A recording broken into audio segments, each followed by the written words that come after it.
Bom dia a todos! Graça e paz do Senhor Jesus seja com todos nós. Uma ótima terça-feira para todos. Hoje é dia 30 de maio de 2023. Seja muito bem-vindo ao nosso devocional de hoje. E nesta terça-feira vamos entrar aí pelo livro do profeta Zacarias. É um livro que a gente quase não lê com tanta frequência, né? A gente tem uma tendência ali a ficar restrito a alguns livros que a gente tem um pouco mais de habilidade. E o livro do profeta Zacarias é um desses livros que a gente acaba meio que deixando ali de lado. E é sempre bom meditar em um livro como esse e ver textos como esse que a gente vai ler hoje. Aliás, deixa eu já começar lendo, e aí depois a gente vai fazer uma introdução aí do livro e vamos falar de algumas coisas aí muito importantes dentro do profeta Zacarias. Deixa eu ler o texto que está em Zacarias capítulo 3, eu vou ler os versículos 8 até o 10, que diz assim, Zacarias 3, versículo 8 a 10. Ouçam bem, sumo sacerdote Josué e seus companheiros sentados diante de você. Homens que simbolizam coisas que virão. Trarei o meu servo, o renovo. Vejam a pedra que coloquei na frente de Josué. Ela tem 7 pares de olhos e eu gravei nela uma inscrição. Declara o Senhor dos Exércitos e removerei o pecado desta terra num único dia. Naquele dia, declara o Senhor dos Exércitos, cada um de vocês convidará seu próximo para sentar-se debaixo de sua videira e debaixo de sua figueira. Bom, é um texto, como eu disse, muito rico. Temos aqui muitas coisas bem interessantes para falarmos, mas deixa eu fazer aqui uma introdução geral de Zacarias. Zacarias, ele pode ser dividido em duas grandes partes, dois grandes blocos. Nesse primeiro bloco, a profecia de Zacarias é voltada para as 8 visões que ele vai ter. Ele tem 8 visões. Uma destas visões é essa aqui do capítulo 3, onde ele vê a purificação do sumo sacerdote Josué. Mas essas visões, todas elas, essas 8 visões, retratam o retorno de Deus ao seu povo e mais, o estabelecimento do reino de Deus. Lá em Ezequiel tem uma visão. Qual é a visão que Ezequiel tem? Ele vê o templo e a glória de Deus deixa o templo. Agora, nas visões de Zacarias, a glória de Deus está voltando para o templo. Por quê? Porque Deus está reafirmando a sua aliança com o seu povo. Se você lembrar do contexto histórico, Zacarias está profetizando no período de Esdras. Nesse período, Esdras começou a reconstrução do templo e aí foi impedido de seguir por questões políticas, sociais, étnicas e até mesmo espirituais, religiosas. E aí Zacarias começa a profetizar, Ageu vimos ontem e agora Zacarias, eles profetizam para lembrar o povo de que Deus está em aliança com esse povo. E estas visões, elas servem para reafirmar a aliança de Deus com o povo. É para dizer, olha, vocês não estão sozinhos. Vocês têm um Deus que está em aliança com vocês. Muitas dessas visões aqui que vimos, elas são também messiânicas. Elas lembram o povo da aliança, mas também lembra que há a promessa da chegada de um Messias. E aqui, no texto de Zacarias 3, faltou só escrever Jesus, né? Porque a descrição perfeita da chegada de Jesus nesse texto é muito clara. Entre essas visões, como eu disse, está a purificação, essas visões messiânicas, né? Visões que reafirmam a aliança e que remetem para o Messias. Uma dessas visões é a do sumo sacerdote Josué, que a gente vai ver aqui agora. O que essa visão ela faz? Primeiro, ela mostra que Josué ele passa por um processo de limpeza, de purificação. Então trocam-se as suas roupas, troca-se o seu turbante, a acusação que é feita diante de Deus contra Josué pelo diabo, né, por Satanás, o acusador, é desfeita, é anulada. E agora, o que Deus está fazendo? É lembrando Josué de algumas coisas em relação à aliança. Primeiro, no versículo 7, um anterior ao que nós lemos, Deus relembra para Josué, e aí Josué, lógico, representando, né, a nação de Israel, representando o povo de Deus, e de alguma forma também nos representando, ele lembra os termos da aliança. Versículo 7, ele fala assim: assim diz o Senhor dos Exércitos, se você andar nos meus caminhos e obedecer os meus preceitos, você governará a minha casa e também estará encarregado das minhas cortes, e eu darei a você um lugar entre esses que estão aqui. Lembra que eu falei ontem que a aliança, ela não é baseada em troca, né? A aliança, ela é baseada nesse pacto feito de Deus com o seu povo. E aqui nós vamos ver isso mais uma vez. Se lermos o texto sem levar em conta isso, por exemplo, se lermos o texto aqui sem levar em conta os versículos anteriores, onde Deus limpa e purifica o sumo sacerdote Josué apenas por sua graça, nós vamos achar que se Josué for bonzinho, Deus vai fazer coisas para ele. Mas a aliança não é baseada na obediência do povo, mas na graça e no poder do Espírito Santo. O sumo sacerdote, ele é chamado aqui a obediência.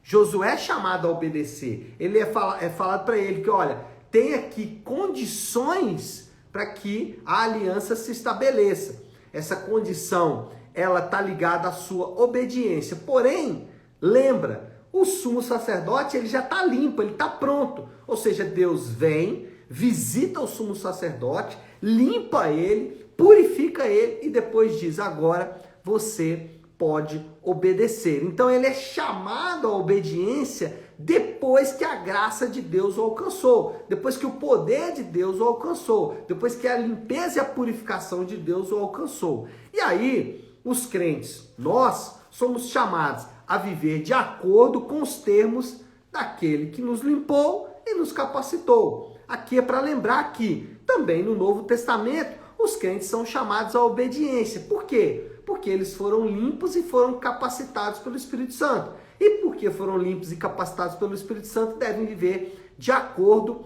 com a lei de Deus, com os mandamentos de Deus. Então é importante lembrar que temos sim mandamentos a obedecer. A lei de Deus, ela está aí para nos direcionar com relação à vontade de Deus, só que só vamos conseguir fazer isso depois que formos capacitados por Deus através do Espírito Santo.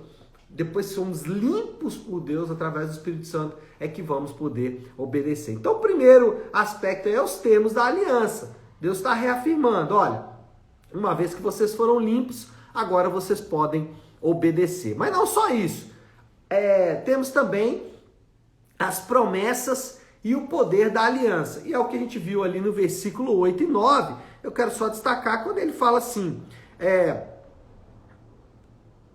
versículo 8. Ouçam bem, sumo sacerdote Josué e seus companheiros sentados diante de você. Homem que simboliza as coisas que virão. Trarei o meu servo o renovo. Parte B do versículo de número 8. O que ele está dizendo ali? Que o poder para viver não vinha deles mesmos. O poder para andar diante de Deus e para agradar a Deus não vinha deles mesmos. Estar em aliança com Deus não é fruto da nossa vontade ou da nossa capacidade. O que nós temos que lembrar é que se estamos em aliança com Deus, se fazemos parte do povo de Deus, é porque Deus prometeu que faria isso e fez isso pela graça. Não é pela nossa vontade, não é pela nossa capacidade. É o renovo, o Redentor, o Cristo que nos trouxe a essa aliança com Deus. Então, o poder e as promessas da aliança estão ligados ao Redentor, estão ligados aqui ao renovo, para usar o termo que o profeta Zacarias usa. E aí, nós podemos também ver aqui o versículo 9, quando ele fala da pedra colocada frente a Josué. Uma pedra com 7 olhos, né? 7 pares de olhos, né? São 14 olhos, 7 pares de olhos.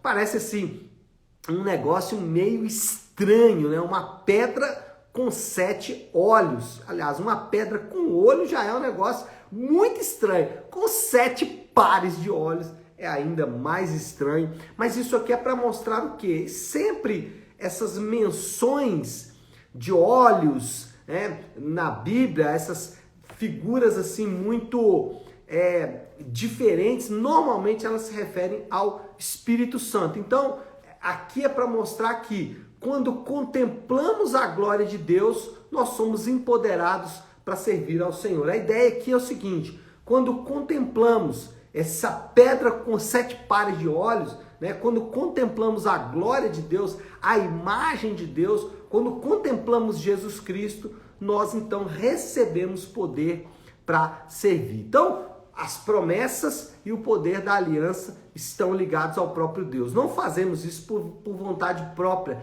fazemos isso porque fomos capacitados pelo Espírito Santo para fazer isso. Então, os termos da aliança estão lá.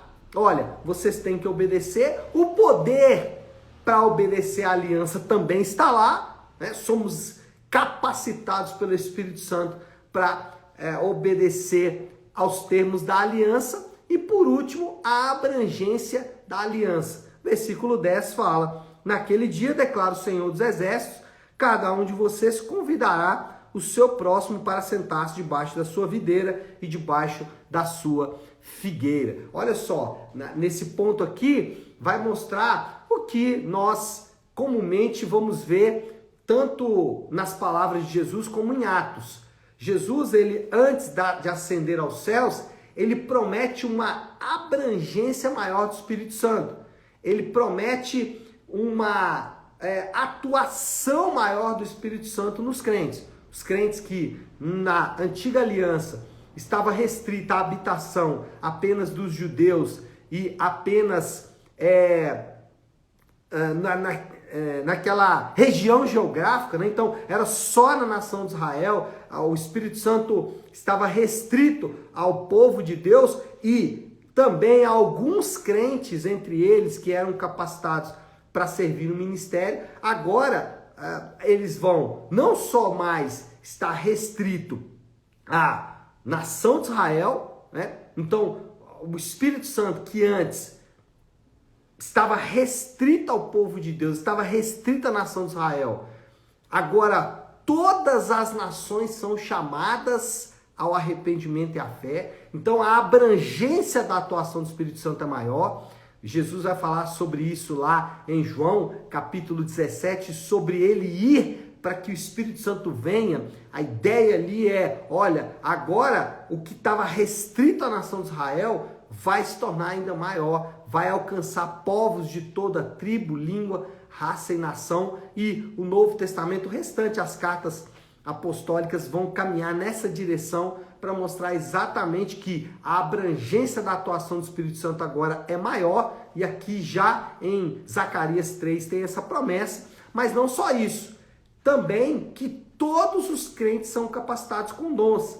Se alguns indivíduos eram capacitados, lembra que o sumo sacerdote, né, ele tinha uma capacitação especial de Deus, agora não. Agora todos os crentes vão receber capacitação com dons. A atuação do Espírito Santo restrita a Israel na nova aliança é maior. Aquela habitação, né, aquela morada do Espírito Santo, que antes estava restrito aos crentes de Israel, agora não. Todos os crentes serão habitados pelo Espírito. Aliás, pessoas de todas as nações serão habitadas pelo Espírito Santo, e aqueles que são habitados pelo Espírito Santo vão ser capacitados com dons. É o que o texto vai mostrar aí. Bom, moral da história: a aliança de Deus com seu povo supera em muito a esperança deles. O povo aqui em Zacarias, queriam apenas a restauração da nação, estavam orando para que Deus prosperasse a nação, para que Deus abençoasse a nação, e Deus estava prometendo um rei e um reino eterno. A esperança deles era que Deus prosperaria Israel. A promessa de Deus é que ele salvaria toda a terra. Então, superou em muito a esperança deles, e isso é glorioso. Desafio do Léo para esta terça-feira, vou na mesma direção do desafio de ontem. Se você está em aliança com Deus, viva como alguém da aliança, porque nós temos poder para isso. O Espírito Santo está nos capacitando exatamente para vivermos de acordo com a aliança de Deus. Então, se você já é da aliança, se você já tem uma aliança com Deus, representada pelo batismo e pela ceia do Senhor, ótimo, glória a Deus pela sua vida, viva de acordo com a aliança. Agora, se você não está em aliança com Deus, se você ainda não passou pelas águas do batismo de maneira consciente, né? Não alguém te deu um banho quando você era criança, não, de maneira consciente, fiz uma aliança com Deus de maneira consciente. Se você ainda não fez isso, eu convido você a fazer isso o quanto antes, porque os termos e promessas da aliança estão aí, mas lembrando que os termos e promessas da aliança são restritos àqueles que estão em aliança com Deus. Tá certo, meu povo? Acho que é hora de orar, né? Já falei para danar e o tempo já tá andando e tá andando com muita rapidez. Vamos orar, vamos colocar tudo isso aí diante de Deus. Se você puder, parei um instante o que está fazendo e vamos juntos buscar a Deus em oração.